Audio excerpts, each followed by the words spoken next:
Un voyage au Maroc est une expérience unique. Tout le pays vibre d'une richesse culturelle où le vécu humain se mesure à la simplicité et à la grandeur des gestes millénaires. Le Maroc exalte l'essence du voyageur qui vit cette aventure comme une initiation. Cap au sud. Après la traversée du Moyen Atlas, le décor change radicalement. Les gorges du Todra sont une bonne introduction à l'atmosphère plus mystérieuse du Grand Sud. La palmeraie de Tinnérir est un paradis de fraîcheur et de verdure, dans un environnement particulièrement aride en été. Atlas Casbah Ecolodge est l'un des nombreux projets qui ont été réalisés dans le cadre d'un tourisme écologique dans la région d'Agadir. De plus en plus de projets de ce type sont réalisés au Maroc, dans les régions de l'Atlas. La raison, dites-vous? Eh bien, c'est le parfait mélange entre confort matériel et confort spirituel, auquel cela s'ajoute un climat propice au développement de l'agriculture bio et une grande hospitalité due aux tribus autochtones. L'Atlas est l'une des régions du monde ayant le plus grand choix de variétés en herbes aromatiques, avec bien sûr un mode de vie très végétal.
Depuis des siècles, sa silhouette trapue ponctue les paysages arides du grand sud-ouest marocain. Les chèvres et les chameaux raffolent de ses fruits. L'arganier, c'est l'or vert du Maroc. On en tire l'huile d'argane. Cet arbre joue un rôle essentiel pour l'équilibre écologique de la région et constitue un atout de poids pour le développement durable des zones rurales.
Les portes du Grand Sud s'ouvrent sur la route qui mène à Ouarzazate, la porte du désert. En été, la température dépasse les 40 degrés.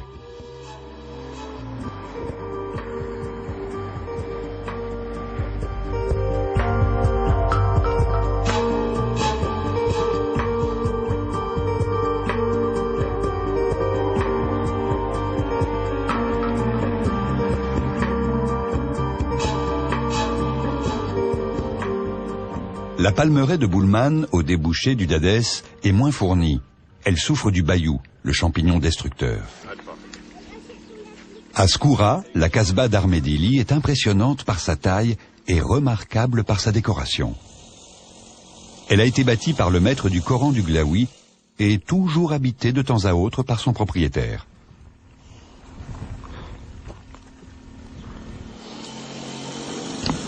Ouarzazate, un nom mythique avant les vastes étendues sahariennes. La ville met aujourd'hui en avant ses décors exceptionnels pour le tournage de films.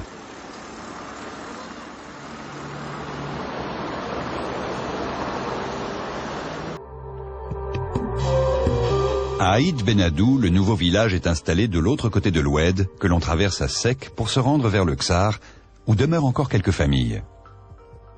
Le Ksar de Aïd Benadou est le plus impressionnant du Maroc, avec des habitations serrées à l'abri d'un rempart aveugle.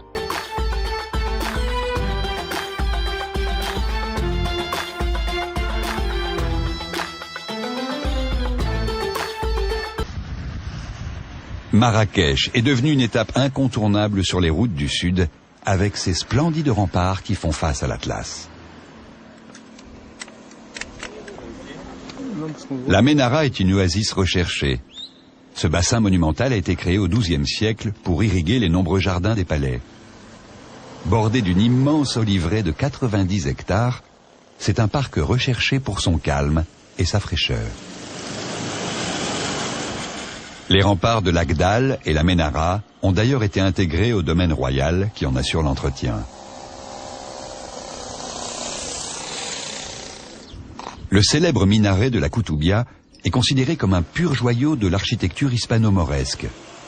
Depuis 8 siècles, il est le symbole de la ville.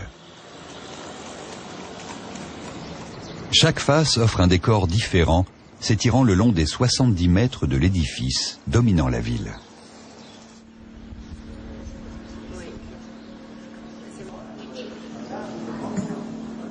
Les jardins des tombeaux saadiens sont une oasis de calme dans le tumulte de la Médina.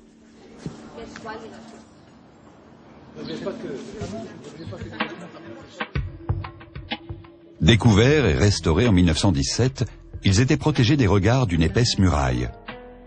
C'est là que reposent les sultans et leurs familles, et notamment le fameux Ahmed Mansour. Le tour des remparts de Marrakech fait 19 km de long. Une enceinte élargie lors des agrandissements successifs de la Médina et régulièrement restaurée depuis sa construction en 1130. La Médina de Marrakech est complexe, témoin de plus de 1000 ans d'histoire où chaque dynastie, depuis les Almoravides, a laissé sa marque. Et on se laisse porter comme dans un rêve, où une beauté succède à une autre.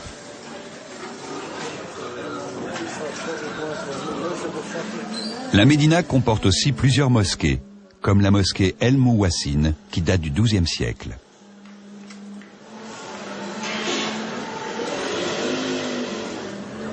La Médina est savamment découpée, même si rien ne l'indique, comme le souk des teinturiers, où les tissus sèchent au-dessus des étals. Le travail des couleurs sur les étoffes est harassant, surtout en période de forte chaleur. Chaque jour, on se consacre à une teinte différente, faite à partir de pigments naturels.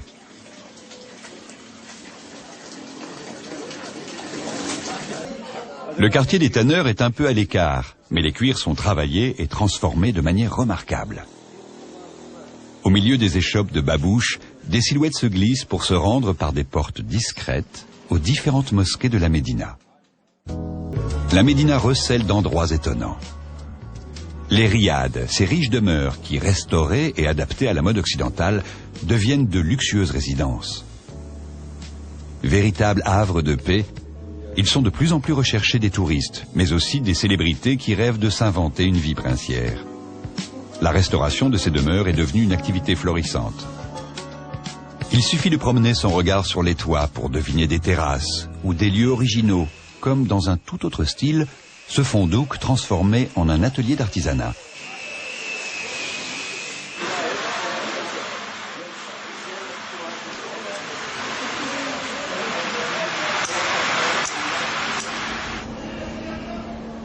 Les riads donnent lieu à des aménagements luxueux, comme le sultanat, transformé en hôtel 5 étoiles. Un endroit forcément sublime de tradition, de calme, de luxe, en plein cœur de la Médina.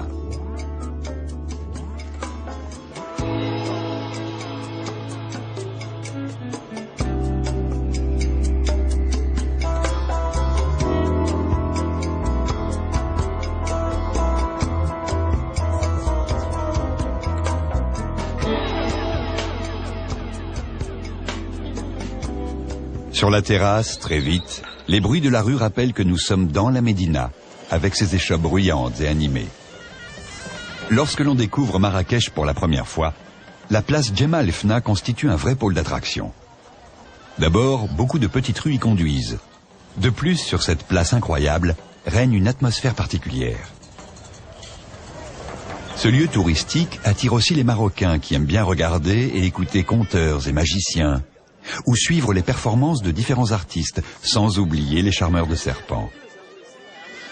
Chacun ici appartient à une confrérie qui fait de la place, malgré des airs de joyeuse pagaille, un lieu organisé en fonction de règles à respecter.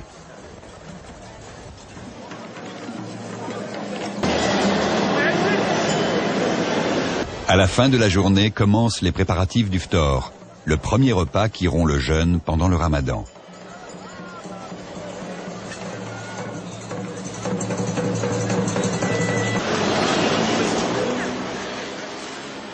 Le chant du muezzin vient à peine de retentir au coucher du soleil.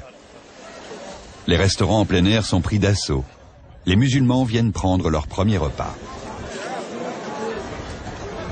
En général, ce déjeuner débute avec la harira, une riche soupe à base de lentilles et de pois chiches, accompagnée de begrir, des crêpes en nid d'abeille servies avec du beurre fondu et du miel. Et nul besoin de grands fourneaux pour profiter de savoureux tagines. Les touristes viennent aussi pour dîner à la table de ces petits restaurants familiaux transmis de père en fils et qui proposent chacun une spécialité. Bien entendu, le thé à la menthe est un incontournable, pendant ou à la fin du repas. La concurrence est rude entre les tables. Même si la plupart ont une très bonne réputation, pour attirer le client, les chefs soignent bien sûr la cuisine, mais n'hésitent pas aussi à faire monter l'ambiance.